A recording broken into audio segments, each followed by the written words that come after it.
All right, guys. Well, welcome to episode number 2. We are from the stands, PNW.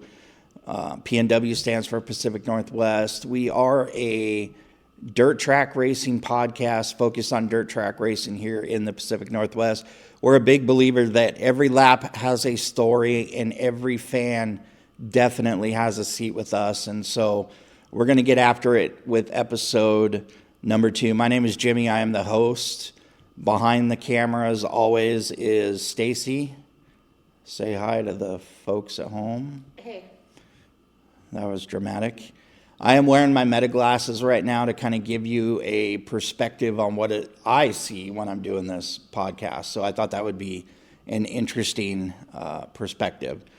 We're going to get right into our cushion report. For anybody that's new watching the podcast, our cushion report is basically our report of what we've been working on, what we currently are working on, and what we have planned in the future.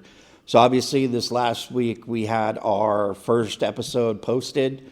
We had the bonus episode posted, which has gone really well. Super stoked about it. I'm glad to have it over with, and I can get into nuts and bolts racing commentary now, opposed to just standing there waving our hands saying, hey, we're here. So excited about that. If you haven't seen it already, if you go over to our YouTube or Spotify channels, you can definitely download episode 1 and the bonus episode. Episode 2 will be up before Friday. This coming weekend, we are headed to Deming. We were supposed to be at Deming Speedway this last Friday, but the big ugly R reared its head and the races were postponed due to weather, so we were unable to do that. So we had to shift gears, and we ended up at Skagit Speedway for what they call the Dirt Cup Hangover, which we will get into here in a little bit. Quite an interesting set of circumstances, I think, for that race. But coming up, so like I said, we will be at Deming this coming Friday. We do have a driver interview scheduled, so you're going to want to look forward to that in our episode number 3. Our driver interviews will be part of what we call the driver's meeting, so that will be where that segment will live in the future. I did do a behind-the-scenes little video of where we're shooting, where we will shoot if we have, guests in studio, that kind of thing. So you're going to want to look for that. So, yes, so this Friday we'll be at Deming. Saturday is July 4th. So July 3rd we're at Deming. Saturday, July 4th is a race at Skagit Speedway. We'll be there for the fireworks extravaganza celebrating America's 250th birthday. It's going to be interesting. Skagit Speedway is always huge with their fireworks show, but they claim it's going to be even better to celebrate this particular 4th. And there's fireworks at Deming on the 3rd. Oh, I didn't 2 realize nights that. of fireworks. So we are going to be blessed with 2 nights of fireworks. I did not know that Deming is doing fireworks on a 3rd. Deming is, this coming Friday, is their mid-season points championship.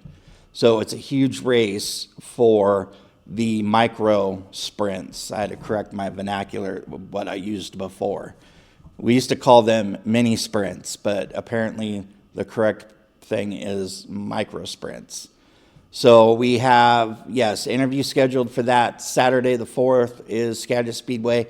And then July 11th, we will be back out at Skagit for the Skagit Speedway quarter midget race. And I'm hoping we can get an interview lined up for that race. I'm sure it won't be too difficult. So we're excited for that. We have lots of stuff coming up. Our episodes are going to be a little bit more spaced out from this point forward. I was excited to get this one done because it is the first time I get to talk as a fan about racing in general. So that's why we decided to insert this episode now, opposed to waiting. So we are going to talk about the Dirt Cup Hangover, but before we do that, I want you to go ahead and take a look at this video.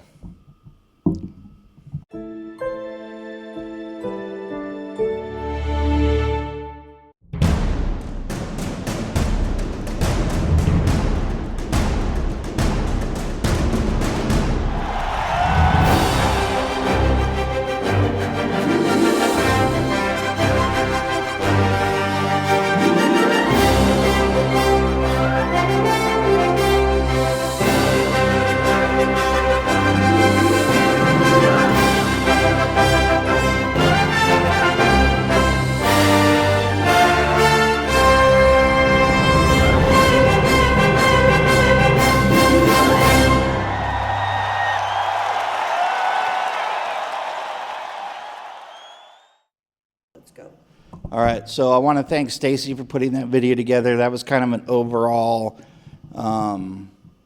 visual of our time at the Dirt Cup Hangover. Now, when we ended up going to the racetrack on Saturday, nowhere did it say Dirt Cup Hangover anywhere. But the minute we got into the track, into the speedway, we were told multiple times through the announcing that it was the Dirt Cup Hangover. And I'm going to be honest with you, at first I was offended by it a little bit. I was a little ruffled. And I'll tell you why I was ruffled. But I want to share a short little snippet that was a weird interaction that we had with medical staff at Skagit Speedway on Saturday. So to know me, so I am somebody that is disabled.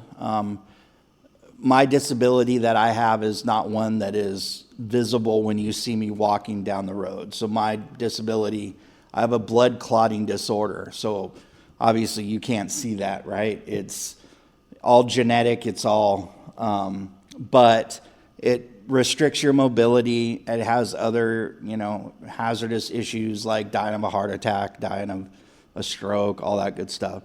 So we typically will sit in the disabled section when we go to the racetrack. In our lawn chairs. In our launch chairs, yeah. Stacy helps me quite a bit if I'm having mobility problems. She assists me getting like up and down. It is easier for me to get up and down and kind of stretch my legs out of a launch chair than it is the benches at the Speedway. We've sat there several times. Nobody's ever said a word. So we set up the chairs during track packing, and one of the members of the medical staff came over and asked us if we were sitting there. And it really felt like this conversation was going a certain way when she decided to stop mid-sentence and just kind of walked away. So it was, "Are you sitting here?" "Yes, we are." And I was about ready to get into, "I'm disabled, so I sit." But she stopped like mid-sentence and just kind of walked on. And I turned to Stacy and I said, "Didn't it feel like she was about ready to boot us out of here? Didn't it get that sense?" And I don't know. I don't want to put words in Stacy's mouth, but Definitely. But it was just, the conversation ended abruptly. She did an about face and went back to the thing. And I was like, that is such a weird, never had an interaction at Skagit Speedway like that before. It was odd. And the weekend before at Dirt Cup, you did mention, I wonder if anybody would ever question. Do you recall that conversation that we had? Vaguely. Because, there are no checks, right? You don't wear a name tag, get a blood test, have a sign over your head that says, "Hey, I'm disabled, I'm going to sit in this section." Now, if you're not or have no affiliation with somebody disabled and you're taking up a spot that somebody might need, yeah, you're kind of a dirtbag in that respect. But, you go to look at me, yes, you cannot tell, but I'm as disabled as it pretty much gets, right? It's crazy, kind of all that. And wow, technical difficulties again. I think this happened once before. Stacy's gonna fix it. Did we pay our light bill? Anyway, it's fun. It wouldn't be a From the Stands PNW without something going haywire. I don't know when we're going to actually fix our technical difficulties. We seem to be shooting ourselves in the funny thing is, foot. In between the video segment and this, you got up and moved around. Yeah, the light in here is censored, and that's what's going off. So I do apologize for that. So anyway, so that was just the story before we talk about the Dirt Cup Hangover and why I was originally, my feathers were ruffled with that. You look like you want to say something. So, pulling into the parking lot, we got there early because we did go and have dinner beforehand. Yes. Shout out to Fork and Flame for their seafood boil. Fork and Flame by Jackson. But the parking lot was empty. Yes. The stands were empty. Yes. When we walked in. So it was one of those things where it's like, did she have a job to do because nobody was there? There were 5 people in our area, and 2 of the 5 was Stacy and I. Like, it just seemed strange. It was an odd pairing because nothing else came of it. She turned around, walked away. She didn't have another conversation with us. No one else came up to us, talked to us about that at all. I don't even know if she was really going to like ask us. It just seemed like that's where the conversation was going when it abruptly ended and she turned around and walked away. So, yeah, it was definitely, and I kind of knew the night was going to get funky to start that way. And then you keep hearing this dirt cup hangover, dirt cup hangover. And here's why it ruffled my feathers some. And it ruffled my feathers for the simple fact that every car on the track was not here for dirt cup. You had 360 sprints. There were 15 that checked in Saturday. You had the 305, or what we like affectionately call the sportsman sprints. There were, I have the numbers, something like 28. And then we had 16 Hornets. I keep wanting to call them Outlaw Hornets, but they're no longer called Outlaw Hornets. They're just Hornets. None of those participated at Dirt Cup. Maybe a few teams have run Like double. Trey Starks, he had a 360, which he dominated, like always, at Skagit in the 360 show. But Price had a dual car, so maybe 5 drivers were moonlighting that did race during Dirt Cup, but the majority, I would say at least 95%, were not there at Dirt Cup. But we kept hearing it, and it was kind of a prelude to, like, nobody would say it, but everybody behaved like, yeah, these races are going to suck. We're sorry. It's Dirt Cup hangover. Here you go. You know, and if I was a 360 driver, one of the sportsman sprint drivers, or if I was a Hornet driver, I'd be a little mad because they're trying to put on a show just as well as anybody else. And for the most part, they did. I mean, through our research and some of our sources, Stacy had a source last night was talking about, you know, you get almost 10,000 people that show up for, you know, Dirt Cup championship race day. And then this last Saturday, it was less than 1,000, somewhere in the 900 person range, right? It was. I'm going to correct you. Okay. It was like right about 3,800, not 10,000. Because the track looked packed. Like I read today that Skagit can seat 8,100 and can seat another 2,000 in the grass. That's according to Skagit's website. Okay. So the stands were packed at Dirt Cup. Okay, she's going to double check. But the stands were packed at Dirt Cup. The grass was almost packed. And so that's where I came up with the 10,000. But maybe it was 8,000, maybe. But there was a distinct difference. And when we kind of got into what Dirt Cup hangover was, you know, it was, you know, the announcers are kind of, they had 3 days of intense stuff, but the races still went on, right? They didn't have half the track personnel. Caleb Hart, the announcer, he didn't do half his job that night because there was a hangover. I mean, everybody did the push trucks were all out there. They didn't have a hangover night, right? But who did they bring in to guest announce? I don't even know who that was. Justin Youngquist. Was Youngquist really doing Yeah, the because when we had the red flag, Why was he announcing? Why wasn't he running at Montana? he didn't go to Montana, I guess. Wow.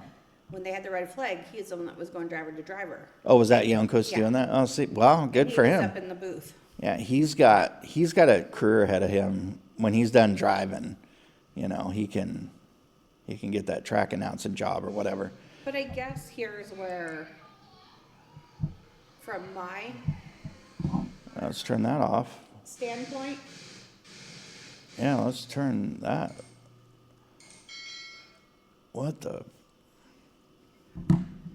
from my standpoint, I was happy about this episode, but now I feel like it needs an exorcism. as a fan, to go to Dirt Cup, you're paying $50 a ticket. Not A night. A night. Ish. Yes, 40 or 50. Not every fan of Skagit or family will pay that. Correct. The normal admission's 25 for an adult. So the idea of the Dirt Cup Hangover and the less people it's drawing out, to the less going on. There was 2 trophy queens gals Instead of 4. instead of 4. You know, there wasn't as much going on in the sense of the camera action and all that stuff. Those families still paid to get there just like they would on the 4th of July. Correct. And I guess that's why my feathers were ruffled a little bit. I get the idea that what they are doing and why they're calling it that. I just think if you automatically are putting out that this is going to suck and it's, you know, half as good as what it normally is because of Dirt Cup, I think you do a disservice to the fans that are there, and you do a disservice to the drivers that are busting and the crews that are busting their butts. Now, I'm talking about the perspective of a fan, and that's what this podcast is about.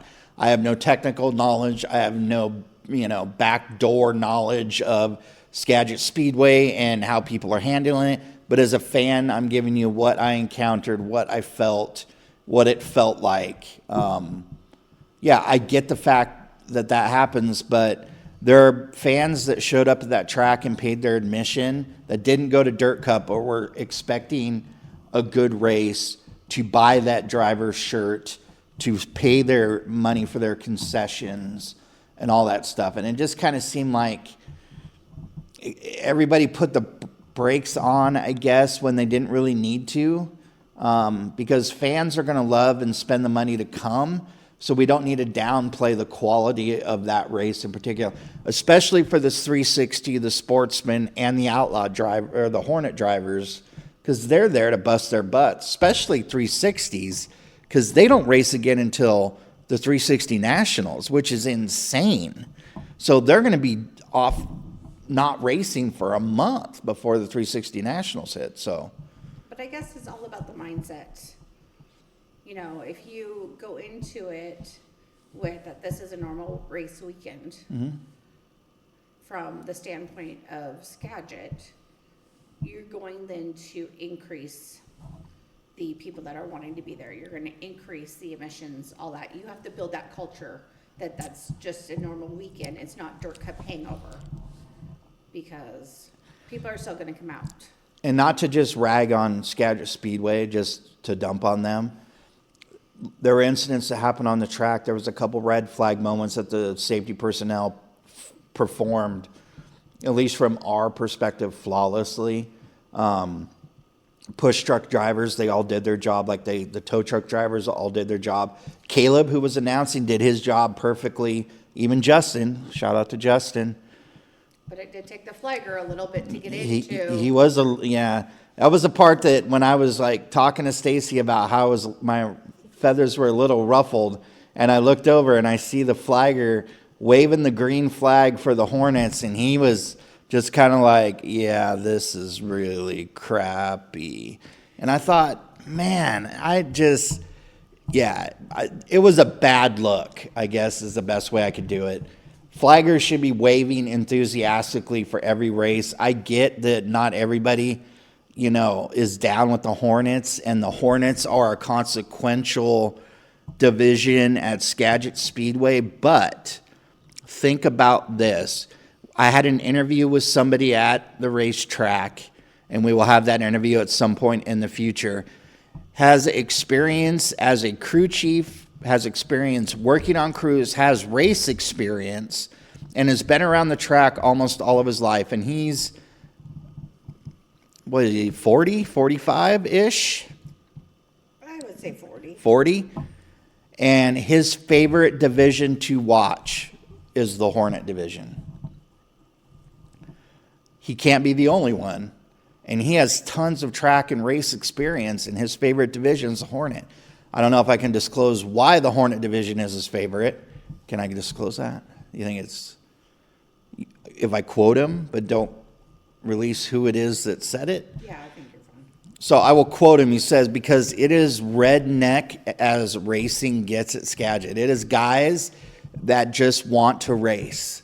They love to race, and they're slapping equipment together and getting it done, and that's why that division is his favorite in all the divisions at Skagit. So I think there was a quote that you read that day that it would be the perfect way to close out the Dirt Cup Hangover. okay, Do you recall the quote? about where we start, like that one. Yes. Yes. So I read in a magazine, Dirt Empire. If anybody's not read it, it's like the one mainstream dirt track racing mag that's out there. But there was one of the editors of the magazine was talking to a track reporter, and I'm pretty sure the track promoter was with Knoxville Raceway. And they said that the one thing that we tend to forget in the racing community is we all started at the same place. And you think, where would that be? In the grandstands as fans. It doesn't matter where you started in dirt track racing, everybody starts there. Now, granted, you might go on and become a driver, a track owner, an announcer, a safety crew member. You might still just be the everyday fan that's in the stands. But everybody starts the same way. And he says a lot of times people forget when they get too big in the industry that we all started the same, and have just as much respect for the fans as you might have for a driver, a track promoter, or whatever, because we all start the same way. And that is an absolutely epic way to close out the Dirt Cup Hangover. It's all about the fans. It is. And fans help keep the sport alive. So are we going to, because I have a little bit that is kind of Dirt Cup Hangover, but not. Do we create a separate segment for that? Yeah. Or what do you want to do? Yeah, okay. let's create a segment. Okay, so we're going to end the Dirt Cup Hangover segment, and when we come back, we're going to talk. I have kind of little nuanced stuff I want to talk about. Okay. All right, so like I said before, typically right now we would go into our driver's meeting, which would be our interview segment, and it isn't necessarily we're going to be interviewing a driver. If we're interviewing a crew member, track personnel, push truck driver, parent, we would probably call it beyond the back fence or beyond the back gate or beyond the pit wall. That is kind of but driver's meeting and beyond is our interview segment. Unfortunately, the big R, what happened? We were postponed. So we would have normally had an interview for this segment. So I'm going to replace it with a little nuanced factoidal kind of thing, okay? But first, so there was a red flag incident that happened at the Dirt Cup Hangover, and it was during the 360A main. Bill Rude was driving, had a pretty gnarly crash on the front stretch. He was taken out by track personnel. He was taken to a local area hospital. We don't know the condition. I'm assuming everything was fine because there was no post about his condition. So if it was anything awful, we probably would have heard about it. But there was a post by his team thanking Skagit's safety personnel for getting him out safely and getting to the hospital and helping get, his crew, equipment, trailer, everything to their race shop or where it needed to be away from the track. So kudos to Skagit Speedway and their safety crew for doing that. They did take their time. He was the last that was extricated from the car, but they did an outstanding job. So I want to think that it was a 4-car. I think it was a 4-car. It was gnarly. By the time they cleared the track for this, they had started, so there were 15 360s that entered that race. 7 or 8 finished. Yeah. Everyone There was else, a red flag before that. half the field wrecked out. So it was an interesting combo. Now, this segues nicely into our little factoidal, and yes, that is an ism that I just created. I want to talk about Grays Harbor Raceway a little bit. We've heard some rumblings that there's some kind of craziness that's going on with Grays Harbor Raceway. And so I looked into kind of what's happening over there. So they had 5 360 cars register for their 360 sprint race on Saturday or Friday, whatever their race day they do. 5. That's a hard one to wrap your mind around because you have paid customers, I'm assuming, that are wanting to see 360 cars, and 1 DNF'd and 4, I think, completed. The poor guy that didn't make the podium. There was one guy that didn't make it's, if you're doing it F1 style and everything, there was one car that just got asked out of everything. No points, if it was F1, they would, top 10 get points. So everybody got championship points for the constructors, but yeah. It just dawned on me to me, it's strange. How do you even have a race where you're going to have 5 cars or 4 cars or however many did that? So for us, Grace Harbor is in Elma, Washington. 3 hours south of us. It's about 30 minutes west of Olympia. So kind of give you the area. So 3.5 hours for us to get there, which I need to go to see for myself at some point. I think would be a great road trip for the podcast. We might have to put that on the summer schedule before, September hits, but yeah. Anyway. So, insight into Grace Harbor, drivers, track personnel, fans of Grace Harbor Racing. We want to hear from you guys. Yeah, reach out to us. I would love to be able to talk to figure out what's going on out there. Grace Harbor's been around for a bit. I mean, Stacy looked it up, and the first modifieds were racing, 1965. But I'll tell you, they had a great turnout. So the IMCA modifieds, there were 18 that registered. Midgets were 12. And then 18 Hornets, which is awesome, right? So, but it was 5 360s and 4 competed. So that's a little strange to me. So they were on Dirt Cup Hangover. They might have been on the Dirt Cup Hangover. Might have been a blanket statement for the entire state. I don't know. Interesting factoid though. Stacy bought, whose sweatshirt did you buy this weekend? Trey Starks. So outside of Rico Abreu, Trey Starks is probably her favorite driver. Trey Starks holds the 410 track record. I think 10.5-ish. That's what I was going to say. 10.5 for a 410 lap. Fast. Guess who owns the 360 track record at Grace Harbor? Oh, I don't know. Trey Starks. Okay. So, and I saw this, was like, oh, I got to put this in. She's going to dig this. So, 360 Grace Harbor track record, 11.915 is Trey Starks. So, Trey Starks owns track record for 410 at Skagit, and he has the 360 track record at Grace Harbor, which is... He might also own the 360s at Skagit, too. I don't think he does, but I don't know, because when you go to the Skagit Speedway website and look at their records and all that, they're blank.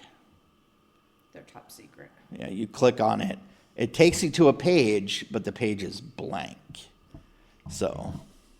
The person in charge of the records is on Dirt Cup Hangover, Jimmy. Yeah, the website could have been on Dirt Cup Hangover. So anyway, we've heard some rumblings that there's some weird stuff happening with Grace Harbor. So once again, if you're a track official, you're a driver, you're a fan in the know, we would love to hear from you. Please reach out. You can reach us at any of our socials at From the Stands PNW. That's across the board. Facebook, YouTube, everything, right? Yeah, and it's even at gmail.com. And then it's From the Stands PNW at Gmail. So we would definitely love to hear from you. So anyway, that is our factoidal little segment, and then we're going to get into our pole position segment here in a sec. And we're back. All right, pole position time. You're probably thinking to yourself, what could possibly be this segment? So pole position, when you're vying for position on a racetrack, and you're in a race car, and it doesn't matter whether you're a dirt track, asphalt, doesn't matter. You're trying to gain position. You want to be number one. You want the pole position. So pole position is going to be our segment where we rate, rank, or just talk about some of our favorite things at our local speedways. Wherever we're at. Wherever we're at. Could be Deming, could be Skagit, could be Grays Harbor, could be Evergreen Speedway, it could be Hannigan, you never know. RC sprints. RCs, absolutely, in Skagit County, which we're going to get into in a little bit. And when I do that, my head will probably actually explode. That'll be a fun episode. I'm sure it'll be great for the clickbait, watching my head just... So, pole position. So here's what we're going to do. This is going to be a fun one because I have a curveball for Miss Thing behind the mic. So we're going to talk about top 3 favorite... What? You look like you want to say something. No, I was just waiting. Top 3 favorite track foods at Skagit Speedway. From the concession From the concession stand, something that you can get every week, not the food trucks. Now, I understand that 210 is kind of a permanent fixture, but there's still food trucking it. They But weren't there last weekend. they were not there, but yeah. So what you can get from the concession, I have my top 3, and I guarantee one of these 3 is going to shock the living crap out of her. So, Are we starting from the bottom up? yeah, I think Okay. so. Go ahead. Okay. My number 3 is red vine ropes. At the racetrack? At the racetrack. Yeah, that's weird. I didn't even know they sold them. They do. I haven't had one this season. But you can't get the ropes. Oh, that's cheating. She's They- talking about stuff she hasn't even eaten yet this year. season. But you can't get the ropes many places. Red ropes or The like red vine ropes. like the solid, not the straw, like you No. could bite the end and suck your Coke through. The 2-foot. So that's funky because you can't even get those at the movie theater, right? Nope. Wow. Okay. I like it. I like it. I had a really hard time with number 3, so. My number 3, it changed 4 different times. But it is fitting for me. What? So Stacy makes this face that I kind of call like her fart face, but she just made it at me. So Just trying to guess. my number 3 is the tea, sweet tea. You consume it.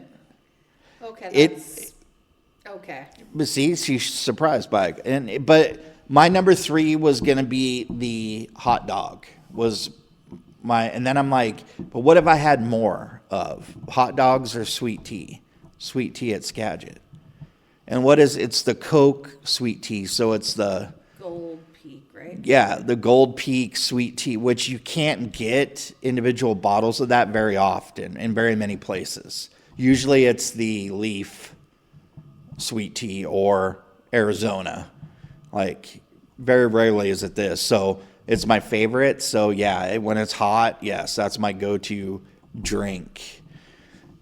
So you don't even know, like the concessions back in the day at Skagit, they used to call the hamburger or their cheeseburger the Sprinter burger. Used to have clever like race car names. And they got rid of that for some reason. I don't know why, but it was like, I'll take a Sprinter with cheese. And you're like, what? And you do that now, and they'll be like, are you insane? You know, so, yeah. So my number 3 is sweet tea. You have red rope licorice. Yeah. Okay. What's your number 2? Garlic fries. Holy crap. That is number 2? Yes. Oh, man. That's insane. I would love to hear what your number 1 is. Well, you will hear in just a second. So my number 2 is the walking taco. That's your number 1, isn't it? That is my number 1. Oh man, she's backwards. So walking taco. So it's Doritos, right? Yeah, nacho cheese. Busted up with some taco meat and some stuff like lettuce. It's super tasty. Like, yeah, I know it sounds weird, but yes. You might need to hold your hands a little still. Okay.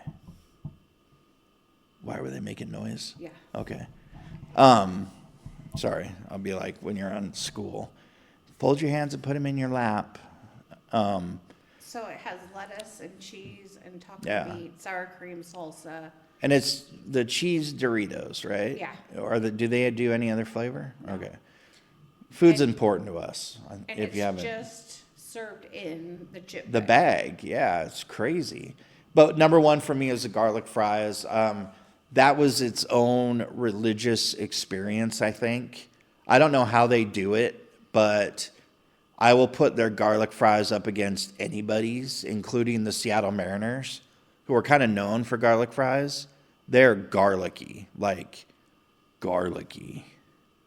I love them. It is gonna be my go-to every time I'm at the track. Saturday, assuming that they're not being bombarded with insane amount of ordering. Okay, but I'm gonna throw a curveball. So let's assume you can put food trucks that you've experienced at Skagit that have been consistent. What would be your top three with food trucks? Food from food trucks. Or drinks, doesn't matter. Dessert.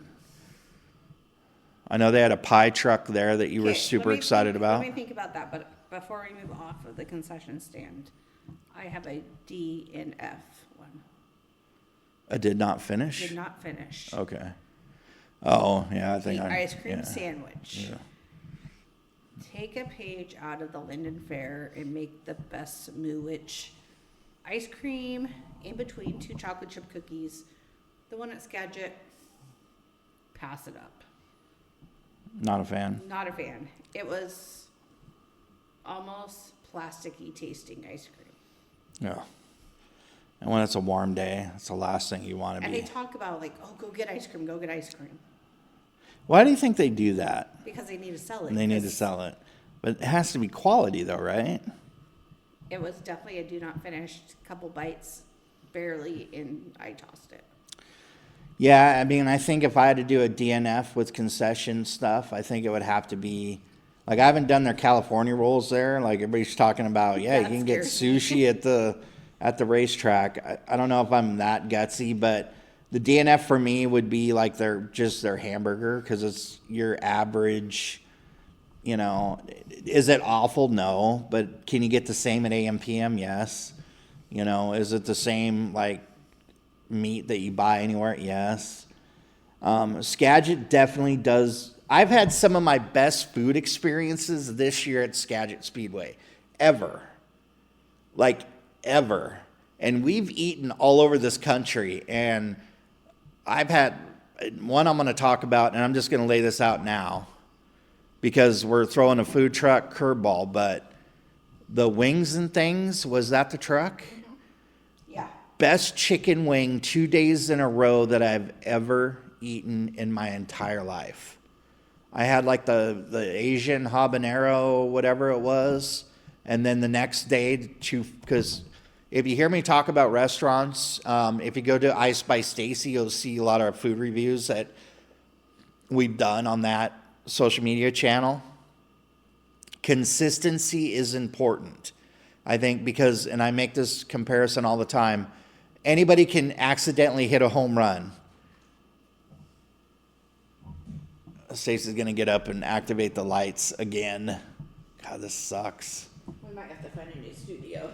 Yeah, we might have to. Studio's failing us. So everybody can accidentally run into a home run, right? Just get your barrel out in front, barrel it up, and it barely creeps over the fence. For somebody that can hit 50 home runs in a season, that is something. So consistency for me is paramount. And I did wings 2 days in a row from this like food truck, and it was the best wings I'd ever had and was crazy, crazy good. So that is my ultimate, like, because you can't get a good chicken wing anywhere in like Skagit and Whatcom County, in my opinion. So where is that on your list? The chicken wing would be at the very top. Okay. So are we rating them in 3 again? I mean, you can. I went with the first. You can start with the third. I don't know if I have enough. I might have enough food truck experience. But see, even the garlic fries for me would be in my top 3 to include food truck. But they don't come from the food truck. but Skagit garlic fries are like 1B for me up there. Like you can have gourmet, like what is a gourmet thing that, like you can have the most gourmet chicken, like those garlic fries, however they, and I hope that at one point they just say, we love your channel, will you come back and watch us make garlic fries? I would love to see that. I bet you if you ask. That be done. Because I want to try to mimic it at home. But yeah, garlic fries, even with food trucks, would be up there in my 3. Okay, so my top one, since you started with your top, Yeah. my top one is a sticky ribs with fries. Really? Wow. They always seem tough to me. Like the meat seems like crazy. But ribs at a Speedway, It's unique. it's unique. Okay, so I did garlic fries as kind of my 1B or my number 2. What would be yours for the food trucks? My number 2, Yeah. I think it would be the chicken nachos from 210. Really? Wow. I am surprised by that. I am perplexed by your answer. In my 3, I have a tie. Oh. Walking taco? No, Oh. that comes from the concession stand. I'm very black and white. The pie, Snickers pie, from the Pie Barn, is not there all the time, so that's why it's tied. Okay. Okay, it's an every once a month type scenario. The mini donuts. Oh yeah, those are From the pretty kettle sick. corn. Not a bad choice. Not a bad choice. I think for me it would be the mini donuts. I enjoyed those, or the brisket sandwich from 210. I like that. It was barbecue sauce kind of. Anyway, it's a great. But what if you were to recommend somebody is at the track? This might be a good segment we get deep into later on. But food wise, when you go to Skagit, what is the must have every time? Like the minute you get through the gate, is there any item that is a must have immediately every single time? And you can't say Trey Stark's sweatshirt because you can only own so many sweatshirts. The lager from 210. What do they call it? The sideways. Oh, I just looked it up too before I got here. Sidewinder. Sidewinder.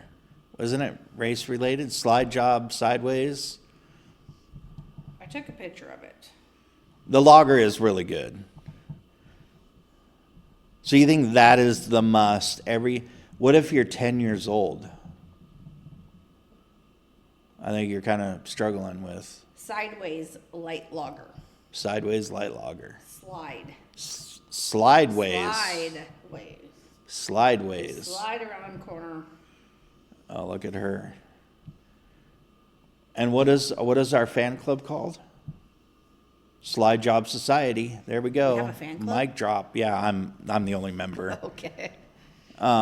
Yeah, so you think Slideways lager is Happy hour, $5. oh, snap. Promoting. Shout out 210 Brewery and Skagit food truck, Speedway. Skagit Speedway. I think the must for me every single time is the tea. That's especially on a hot day, that's a staple. Now, I know that medical science says drink lots of water, and when you're at a track, yes, that is important. But the tea, Gold Peak, a must every time you come through. But I think one segment we need to do later on is if you are new to Skagit Speedway or to Deming Speedway, what are the must-haves to bring with you to the track? I think that's a good segment for later on. We might delve into that. What's in my bag? Oh, there you go. She has a big bag too. So, all right. So that is going to end our pole position. So that is kind of, and I hope people hear this and want to go out and try garlic fries, baby. I'm telling you, if food trucks are not there, that has got to be the must get. Because even with garlic fries, even with the fries cold, it's still scrumptious. but ask for the to-go container with the lid. Yeah, I didn't know about that. All right. Keeps the dirt out of them. Our final segment that we're going to get into, we're going to call it Trackside Chat. We're going to get there next. So stay tuned for that. This 4th of July, skip the burgers and those boring hot dogs and celebrate a feast exploding with flavor. Order your seafood boil from Fork and Flame by Jackson at the Bow Kitchen Hub. Whether you're craving juicy shrimp, succulent crab, corn on the cob, sausage, or a buttery soft potato, we have your 4th of July meal covered. Fork and Flame by Jackson is offering takeout orders only for this 4th of July, so reserve yours today. This seafood boil would make a great tailgate feast at Skagit Speedway for America's 250th birthday celebration. Start your tailgate off right with this seafood boil and end the evening after the races this Saturday night at Skagit Speedway with the biggest fireworks extravaganza this side of the Cascade Mountains. Make this holiday one to remember with the seafood boil that is packed with flavor and made fresh to order. Hurry and order yours today because quantities are limited. Make this 4th of July special with legendary seafood boil, dirt track racing, and the biggest fireworks show around. Happy birthday, America. Fork and Flame by Jackson at Bow Kitchen Hub this Saturday, July 4th. It is takeout only. Reserve yours today because quantities are limited. All right, so Trackside Chat. So this is the segment that this is going to be viewer feedback heavy when we do our normal podcast. This will be a regular segment. Trackside Chat is going to be where I might have, you've probably seen me do like from the stands, PNW thought of the day, question of the day, quote of the day. This is where that will live in our podcast. But I want to talk about a quote that I read the other day because I was getting in, and you'll see this question. I kind of agonized over the question.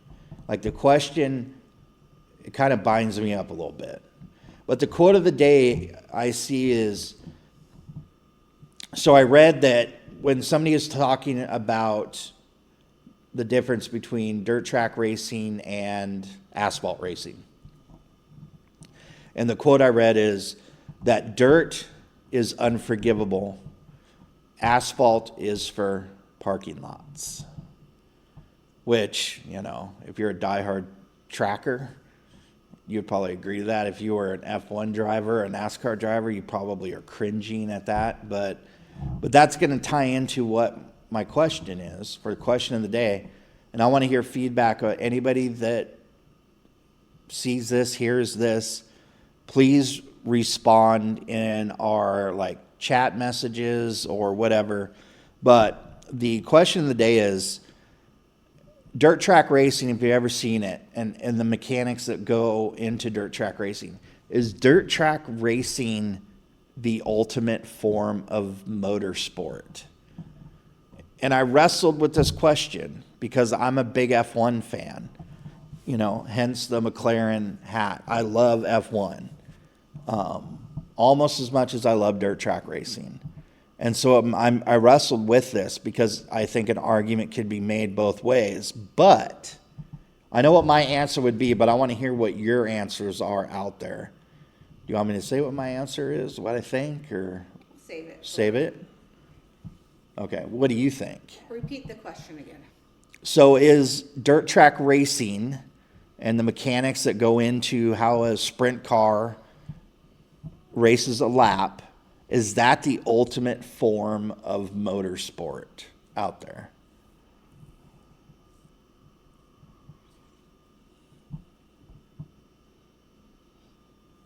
She's thinking hard. That's a hard one to answer, isn't it? My first thought is no, but I don't know how to back that up. Okay. Do I get to say my answer, or do I have to save it for another episode? Because I'm bursting at the seams No, with my you can- answer. You can say it. Okay. So when you look at sprint car racing, right, in particular, it could be modified racing. It could be anything dirt track related, right? There is slide jobs are real, right? It is an actual mechanical part of what a lap is broken down to in dirt track racing, right? Sprint cars slide through the corners. Modifieds are sliding through the corners. But slides are unpredictable.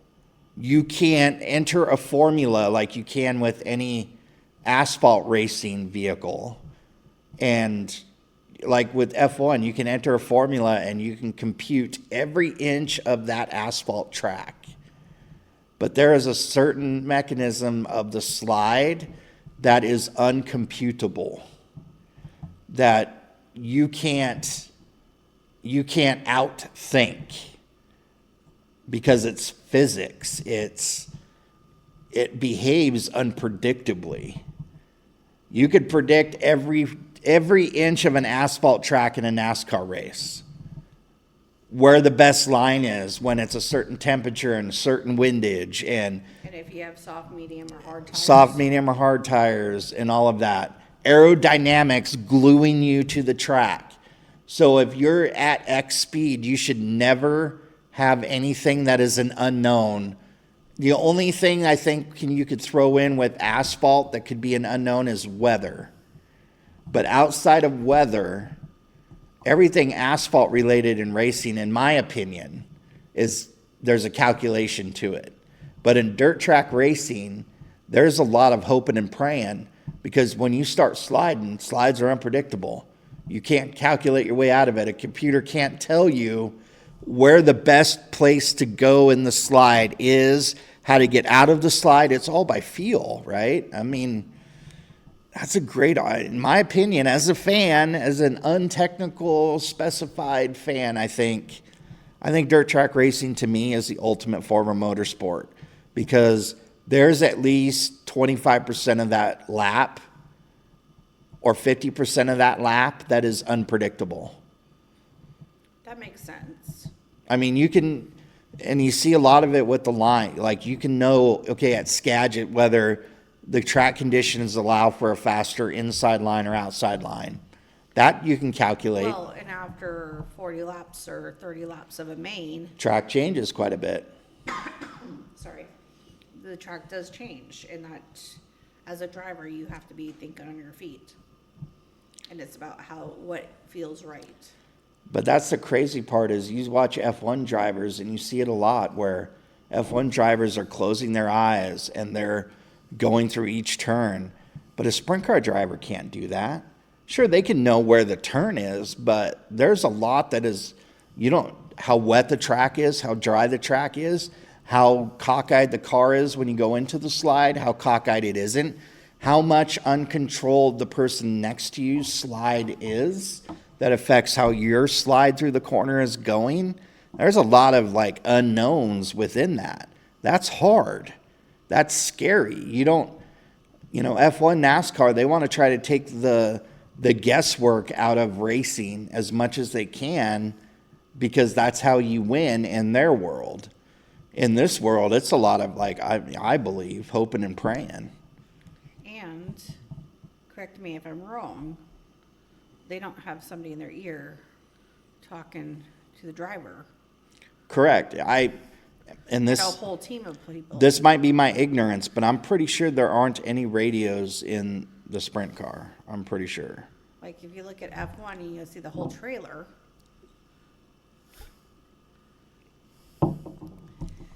Wow, this is doing it way more than... Yeah. You see the whole trailer of crew and their headsets. I have to get that figured out. That's the beauty of our podcast. We're raw and in your face. Maybe we need to try a different table next time. Yeah, we'll do a different part of this. We're kind of off in the corner. Yeah. But yeah, so that's my question. So if you're watching this and you see this, I would love to hear your feedback. Is dirt track racing the ultimate form of motorsport? And if you say yes or no, I would love to hear why you feel that way. Yeah? Sounds good. All right. So how do you think this one, minus the light debacle, how do you think this one went? Good. I think it's a good second, getting into the nuts and bolts of racing. Yeah, with just a little bit of stuff under our belt. Yeah. So I'm excited to get this one done. I'm embarrassingly saying that I haven't been to Deming Speedway in a long time. I have never been. So I'm excited to see what goes on. Like, I've been to Skagit a ton, but Deming kind of gets left by the wayside, but we're going to change all that. But I'm excited to see Deming Speedway this Friday, and they're doing fireworks. That's what their socials. We have a media pass for Deming, so we have access to, I'm assuming, every part of the track, which I'm excited about. I know Stacy is with her photography. So we're going to be at Deming and Skagit this coming weekend. I want to say happy 4th of July to everybody. I'm not going to be having an episode produced before the 4th of July hits, so I want to wish everybody a happy, safe 4th, and I hope everybody gets a chance to see some fireworks. If you're lighting off fireworks, please do it safely and within your area's laws, and don't burn anybody's house down, please. We don't want any casualties. We want everybody to have all their digits when we get back to normality after the holiday. So anyway, on behalf of Stacy and myself and everybody at From the Stands PNW, I want to thank you for watching this episode, and I look forward to seeing everybody at the racetrack. And by the way, if you do see us at the racetrack, you see us with our logoed shirts, jackets, or whatever, come up and say hi to us. We want to hear from you. And you never know, because we're a podcast about the fans, we might feature you on our next episode. So come up and say hi. Tell us your story. We'd love to hear it. Anyway, from all of us at From the Stands PNW, I want to thank you for watching, and we will see everybody at our next episode. This podcast is created by Jimmy and Stacy, hosted by Jimmy, and produced by Stacy and Nick. Like, subscribe, and share this video and the podcast.